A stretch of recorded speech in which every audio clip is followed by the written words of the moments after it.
Eselọ, otu nwoke ọ wee selọ, ọ nọ na mmiri all his life, ọ wee selọ, ya ebutekwe n'ego, rụta ego, o jikwenụ nwanyị ji ụmụ, nwunye mụọrịa nwoke, mụọrịa ụmụ nwanyị, ya enwekwanụ property, rụta ego, enwe ihe wụ na mmadụ tiri ndụ ya na ihe all his life na mmiri, n'elu mmiri ka ọ nọ.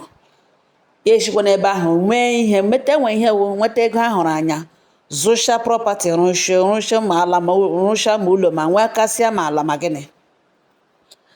Mana unu amarana n'ụfọdụ ụmụ nwoke, ya believe that na nwa agbọghọbịa nta ụda nwere onwe somewhere na o ji araka onwe ọnụ asị onye mpiri, adị ime ya lụọ ya as second wife, lụbata second wife, ọlụghụ second wife na nwunye ya nwụọ, ọlụghụ another wife na nwunye ya mụrụ ihe nwoke ọ mụrụ ihe ya nwaanyị, ọ na nwunye ya kpaga agwa ọjọọ, n'ihi na nwaanyị kpawa agwa ọjọọ ewela ya, mana ya na ya bi ya lụọ second wife. Ọ ya ka ọ lụrụ second wife ụnụ, second wife abatakwa mụkwa ka ya, mụcha ụmụ ka ya, kpatara nọ na ka ishi kwuo ụmụ ka ya, ka second wife kwukwa ụmụ ka ya. This man na-arụcha na ike agwụla ya, ike agwụla ya n'obi, ye retire, lọta, lege property, lege ụmụ ya, sị mba na ka ya kere ha ihe ugbu ene ya ka dị ndụ, na ọwụ na ya dụ azụ na ụmụ ya trọst ha na ha ga-anọ n'udo, property nwere ike ime ha egbukọrịta ọnwa ha. This man eji aka kpọọ ụmụ ya niile, kere ha ihe ọ kpatara n'elu ụwa, were onye ruru ihe o ruru ya nye ya dịka ha siri too onwe ha. Ya ewere property kee ụmụ ya, ha eketechana property dị comfortable, hụta na papa ha kere property ọfụma, enweghị onye o chitiri, onye ọbụla na ọfụma. Ọ ya ka ha nọ, this man kechara ihe niile, ihe na o release hụta ụmụ ya wụ moto ya, one fine car, expensive beautiful car nwoke na-eji emekiriwe move, n'ihi na ọ ọla paparazzi. At least ọ ka na-anya moto, ọ wụ na ọ kaala na ọ ga-agalizi ije, o nwere moto ka na-asa avụ asa ụkwụ anọ ya.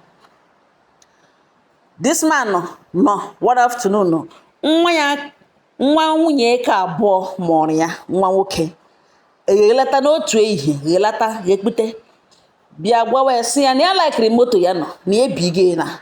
The man asị no, na ọkwa o ketere ihe dị ya mma, dịkwanụ ya mma n'obi, na ya ekechana ihe niile, enwezi ihe ya nwere na otu ọ na-ele ya ugbo, na enwezi ihe niile ya ewerela ekere ha, na ọ gwụla naanị moto nọ ya na-eji emekiriwa muvi, efile ịgagharị ma ịga narata fresh air, ya buru moto ya na gbagharịa, na ọ gwụla moto na agwụla ihe ya nwere, na ya agaghị release moto ga-anọ with him.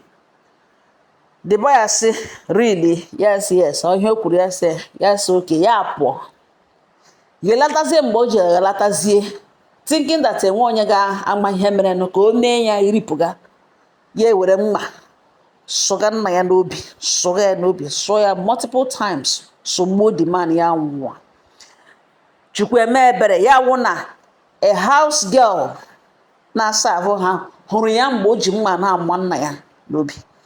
The lady etiere ezi ala, tiwe gbapụ, tiwe. Ndị village security, ndị vigilante agada awụrụ bịa ka egide ya ego gba ya, ya wụrụ na o ji egbe, ọ wee bad boy, o nwere egbe, so ya ara ha ahụ ipenetrate. Ihe ha meziri iwu ma ntụzie gad ka a mara mgbe ọ ga-apụ, kpozie polisi abịazie with heavy armed men, ha wụchasịa akwa obu egbe ka ha gbakọrịta na ya wee egbe. Ọ ya ka ọ chịrịrị kii moto nna ya ahụ, kii ahụ mere o ji sụgbuo nna ya, chịrịzie dị kii moto, gbaba ha n'ime ụlọ, gbachi ụzọ, nọrịga ebe ahụ gbachi ụzọ. After everything, polisi subdue ya, mee ya arrest. Ụnụ ahụna m, ọ gịnị butere okwu m? Ụfọdụ, not all of them, ụfọdụ ndị nwaanyị akpọrọ nwa ha second wives, ụfọdụ ndị second wives, ụfọdụ ndị title ha, position ha na marriage na the family wụ second wife, ma ha ma ụmụ ha send the man. Ha achọghị ịma, ha nwere their target, anya ha wụ na the property. Ihe ha bịara wụ mgbe niile ha na-atụ war, echiche ha niile wụ ka adọta, enweghị ihe na-ezuru ha, enweghị ofu mkpụrụ ihe na-ezuru ha. ifu na ekechakwa ya ke lavish eke ya anyị agakwa na eke ụmụ ndị ka ishi ketere. Not all of them, or like I said, not all of them. When the second wife na bata with udo, bata ọfụma, nọrọ ọfụma, gaghị akpa isiokwu. Not all of them, but majority of them na-abịa ọwụ na ha bata. The man nọ gara aga lụ bata the woman self aghọzie su ya wụdịzi nnọọ ka nnama erostru while standing. Ya wụzie nnama na-ebe ebe ka su ya, onye ebe onye ebe onye ebe onye ebe onye ọbụla na-alụ ka ọ lụtara ụmụ ya. Ọ bụrụ na this man alụghị nwaanyị ka abụọ n'ụgbọelu bịara bịa mụọ nwa bịara sogbuo ya, this man gara ịdị ndụ. Ọ gaghị enwedo ụjọ in the first place ịsị ka ya kere ụmụ ya ihe otu n'ugbo ya dị ndụ because o nwere ihe ọ hụrụ. So ka ya ji aka ya kere ha nye property na ọke ya ka eji aka ya kee ya nye onye ya chọrọ inye ihe ọ chọrọ inye otu n'ugbo ya rụ ndụ. You can imagine that. Still ụjọ ya ahụ ihe ahụ ọ hụkwara sị ka o kee property. The main mission ihe gara imenụ ma ọ bụrụ na this man eme, but because the man control that damage bupụga ya, that force abịachizie back to him bịa were kwe claim rụkwa life ya. This boy jiri mma gbuo mpa ya because of moto. Ọ gịnị ka ọ ga-eme ma ọ bụrụ na this man nwụọ ndị omi ka ishi ụmụnye ka ishi ụmụ ya abịa ka ekee ihe nna ha? They will always feel cheated. This guy enweghị ha ga-eketa ga-ezuru ya. Ọ ga-eji nwayọọ onye gburu mpa ya ga-egbukwa ụmụnne ya. Onye nwere mind gbuo mpa ya, ihe ụmụnne ya wụ chicken n'aka ya, igbu ha nwe ihe ọ ga-ahụta ya as anything. Ọwụ na mmadụ ga-elewe nna ya gbuo nna ya ma ụmụnne ma mma ya ma onye ihu ma onye azụ enwe ya dị safe n'aka ya. You can imagine this type of human being. Kedu nwa onye mụrụ ọwụ second wife? This man ọ gara alụ second wife ọ na-ịnọ na ewe otu ụgbọala ga-ezumike nka. Ụmụ ya sef a ga na-apa ya, a ga na-eji ya eme show, a ga na-apa ya nwe ihe wee pa were nna ha na-eme ọnụ, were nna ha na-emegide na-eme ọnụ. But one thing about this polygamy of a thing, itere n'elu ilere n'ala ke nwoke na-asọfa ya, because once ịlụbatara ka abụọ gị lose the love of the first wife, even the children from the first wife. Ha ga na-ahụta na enweghị ijiri ha kpọrọ, na ọ bụrụ na enweghị ijiri ha kpọrọ ị gaghị aga lụtazie nwaanyị ga-amụrụ na Elon Musk. Especially ya wụrụ ndị ahụ mma ha dị quiet, ndị ahụ ma ọfụma na mma ha anaghị enye nsogbu, ndị ahụ doro anya na mma ha emetaghị ya ga-eji wela ya, gị na mma ha esega ọgọdụ na ụlọ gachaga ọnụ oruhu nke ị ga-agaga lụkwoga mama ha nwaanyị na ịlụrụ nwaanyị bata because of ị nwere agwa ọjọọ, because of ụdịrị ndụ ị na-ebi, your lifestyle etigenụ into polygamy. And ị gaga kpọtazie onye mgbe niile a na-declare war because some na-ekwukwa m na-etikwe second wife ọrụ ha na-ahụta marriage a ha nọ n'ime as war. Mgbe niile declare ga war, mgbe niile agaga ọgụ, mgbe niile mgbe agakata na-eru aga gwawazie ntụrụ ka ewe ọgwụ. Peace anaghị adị mana imecha ihe niile ọ nke nwoke na-ebi isi ya, because neither the children from the first wife nor from the second wife will show you unconditional love. No. Onye ọbụla na-alụ ka ọ lụta. Mgbe ụfọdụ dị ụmụ nke second wife ga na-ahụta that na iji ha ego ebe were mma ha tige na polygamy, ịbịa lụrụ mma ha tige ha na-ịta ahụhụ.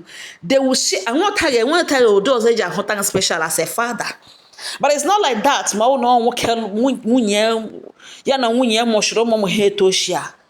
Imagine somebody lụtara n'ụdị a ọlahụ n'iyi o mere ọfụma, he gathered, ọ kpatara akụ, Chineke aza ya nye nwa nwoke nye nwa nwaanyị. Ọ gịnị tire n'ọnọdụ a na one little girl or one lady ọ na-edewe na hotel, from idewe na hotel afọ ime acha, from afọ ime ịcha okpukpu ile isi ya bata ọ ihe riri this man now. Ọ gara alụ second wife bịa mụtara ihe ga-egbu ya. Imagine this type of son.